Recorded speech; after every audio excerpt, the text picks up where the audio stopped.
In this lesson, I'm going to be talking about the document object model, an important part of understanding AJAX. What you need to keep in mind is that everything in a document, everything in the browser window, is an object.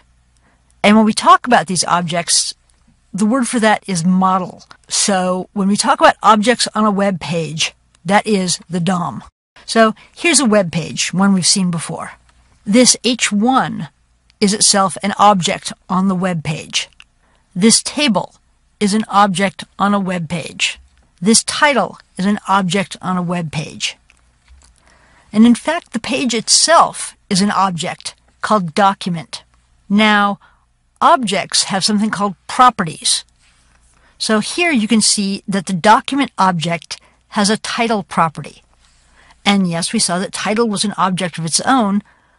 Properties are themselves objects in their own right. Similarly, this link is also a property of the document object. And this table that we've seen before as an object is also a property of the document object.